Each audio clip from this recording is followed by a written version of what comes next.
What's up, guys? And hello from Sola. Say hey, Sola. Today we're going to be discussing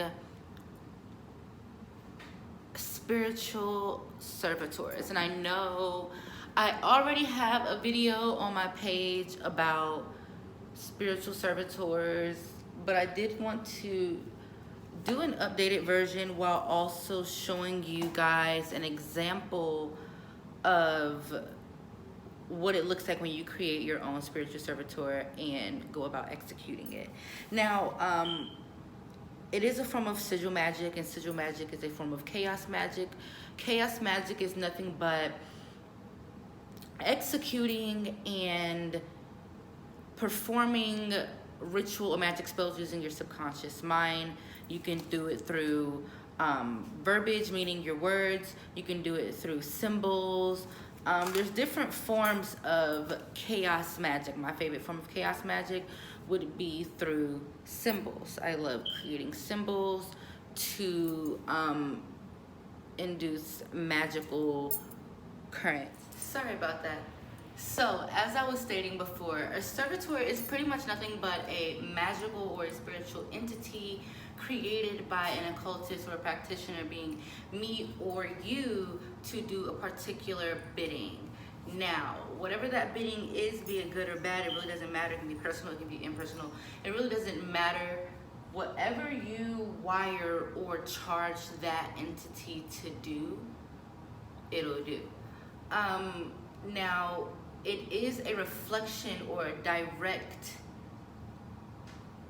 what is the word that I'm looking for? It's a reflection, or pretty much, it's like a cord from your subconscious mind that is also attached to that entity that you created, partly because it is a part of you, it came from you. My camera might be shaking because my cat is shaking my stand. Stop. Yes, so it stems from your mind. So this magical servitor is coming from your mind because you're the person that is creating it. So however you go about charging it, however you go about telling it what to do, it's gonna have a part of you and a part of your personality attached to it. Now, the thing about a magical servitor, it doesn't necessarily, well, it can't really move unless you say move. So it is very important that you tell your servitor when to come back home. You tell your servitor, okay, this is what you're gonna go do, and I'm going to need you to return at X, Y, and Z. If not, yes, your servitor can get lost, it can detach, and it can gain its own identity and its own personality, and now it's its own free running spiritual entity. And favorite form of magic, I would have to say, is chaos magic, because it's something that I call mental magic, because it uses your subconscious mind so much. I really love using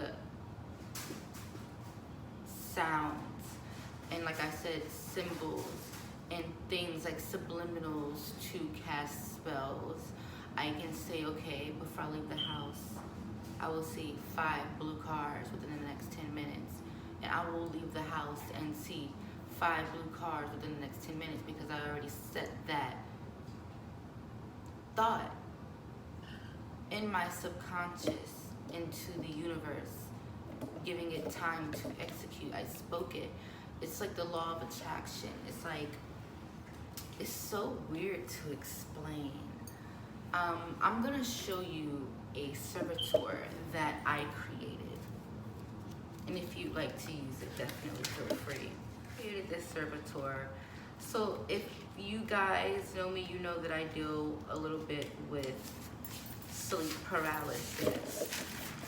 So with this servitor, and I have a little red book where I write like a bunch of scribbles, I will like zone out and just like write.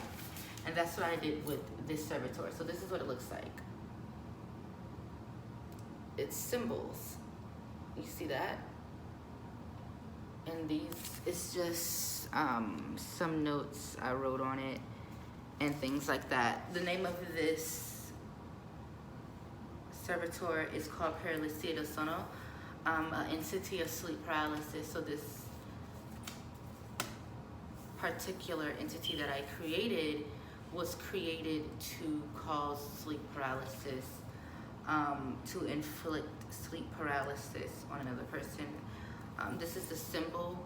I do have instructions, so there is an evocation where I do speak out loud to it when I execute it. I'm going to show you guys just a little quick example of what that looks like. I'm going to show you on the actual person that I'm going to be casting this on, because fuck them.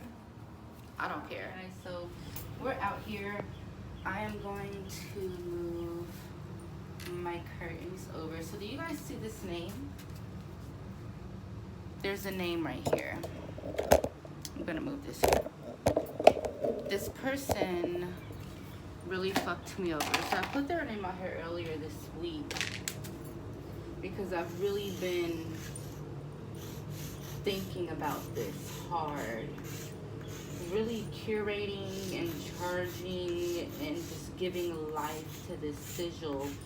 And the way I charge my servitor is through, like I said before, mental magic. I constantly give life to it by thinking about it, by talking to it, by meditating on it. So I'll meditate on the sigil itself. I'll meditate while having this sigil in my mind, while also having his face. So what I'll do is I'll picture his face in my mind along with this symbol on his forehead, and I will think about what it is that this symbol is supposed to do while telling it to do what it's supposed to do, giving it life.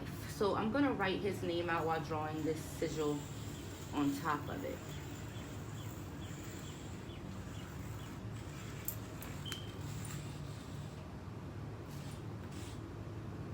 Now I know it's gonna look crazy.